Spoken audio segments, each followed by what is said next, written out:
ഇടയ്ക്കൊക്കെ വീണുപോയിട്ട് എഴുന്നേൽക്കാൻ വേണ്ടി എനിക്ക് കഴിയുമെന്നുള്ള ആത്മവിശ്വാസം ഉണ്ടായത് കൊണ്ട് തന്നെയാണ് നമ്മളൊക്കെയും എഴുന്നേറ്റിട്ടുള്ളത്. ഒരു ചെറിയ കഥ പറയാം.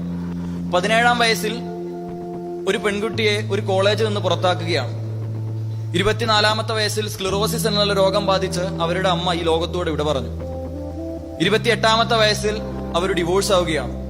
32-ാമത്തെ വയസ്സിൽ അവർ എഴുതിയ പുസ്തകങ്ങള് ലോകത്തിലെ വിവിധങ്ങളായിട്ടുള്ള പബ്ലിഷേഴ്സിനൊക്കെയും അയച്ചു കൊടുത്ത് ആ പുസ്തകം ആരെങ്കിലുമൊക്കെ പബ്ലിഷ് ചെയ്യുമെന്ന് വിശ്വസിച്ച് അവർ നിൽക്കുകയാണ്. പക്ഷെ ആരും തന്നെ ആ പുസ്തകം പ്രസിദ്ധീകരിക്കാൻ വേണ്ടി തയ്യാറാവുന്നില്ല.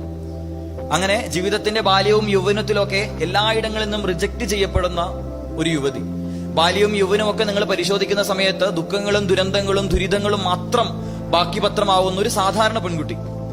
പക്ഷേ ഏറ്റവും അവസാനം അവരൊരു പുസ്തകം പ്രസിദ്ധീകരിക്കാൻ ഒരു പ്രസാധകൻ തയ്യാറായ സമയത്ത് ലോകമെമ്പാടുമുള്ള ജനത പ്രായഭേദമന്യേ ആ പുസ്തകത്തെ നമ്മൾ നെഞ്ചിലേറ്റി.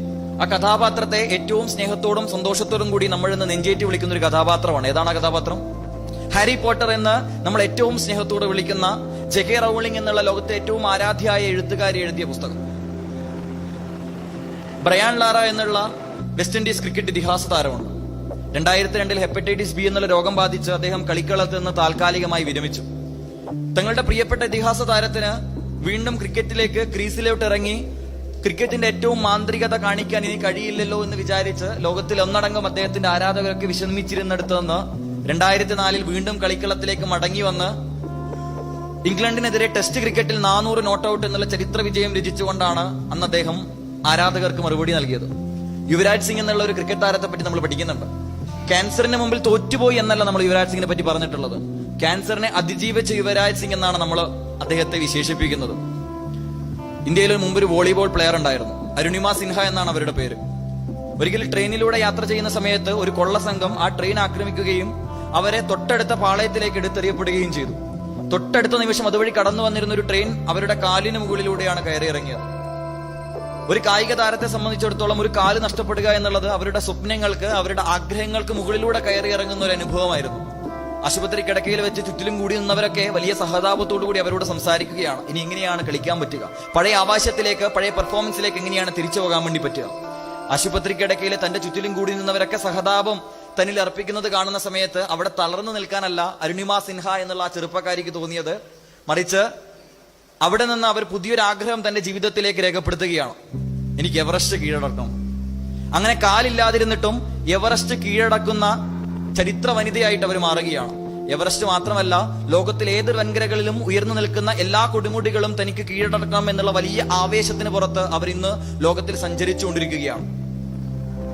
65-ാം വയസ്സ് വരെ തന്റെ ജീവിതത്തിൽ താനൊരു വലിയ ദുരന്തമാണ് എന്ന് വിചാരിച്ചിരുന്ന ഒരു മനുഷ്യനുണ്ടായിരുന്നു. കൊളോണിൽ സാൻഡേഴ്സ് എന്നാണ് അദ്ദേഹത്തിന്റെ പേര്.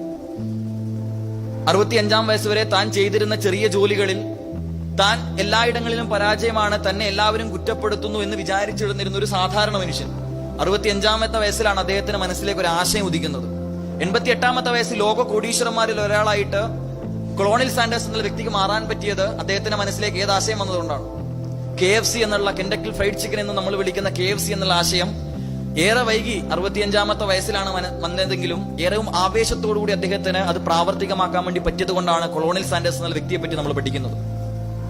ആരായി തീരണമെന്ന ചോദ്യത്തിന് തന്റെ കൂട്ടുകാരന്റെ വീട്ടിലെ പട്ടിക്കുട്ടിക്ക് ലഭിക്കുന്ന സൗകര്യങ്ങളൊക്കെയും കണ്ട സമയത്ത് അടുത്ത ജന്മത്തിലെങ്കിലും തനിക്ക് ആ വീട്ടിലെ പട്ടിക്കുട്ടിയായിട്ട് ജനിച്ചാൽ മതിയായിരുന്നു എന്ന് പറഞ്ഞ് ഉത്തരം പറഞ്ഞിരുന്ന ഒരു സാധാരണ മനുഷ്യനുണ്ടായിരുന്നു കോട്ടയത്ത്. സ്വപ്നങ്ങളും ആഗ്രഹങ്ങളും ഒക്കെ പേറിക്കൊണ്ട് ഇന്ത്യയുടെ രാഷ്ട്രപതിയാവാൻ നടന്നു കയറാൻ കഴിഞ്ഞ ഒരു സാധാരണ മനുഷ്യൻ, KR നാരായണൻ എന്ന് നമ്മൾ വിളിക്കുന്ന കേരളത്തിന് അഭിമാനമായിരുന്ന ഒരു സാധാരണ മനുഷ്യൻ.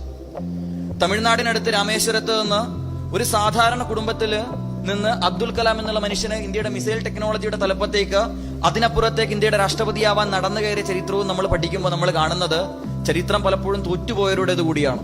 പക്ഷേ തോറ്റിടത്ത് നിന്ന് എഴുന്നേൽക്കാൻ അവർക്കൊക്കെയും വലിയ ആവേശം ഉണ്ടായതുകൊണ്ടാണ് നമ്മളൊക്കെ അവരുടെ ജീവിതത്തിൽ നിന്ന് വല്ലാണ്ട് ഇൻസ്പയർ ആവുന്നത്.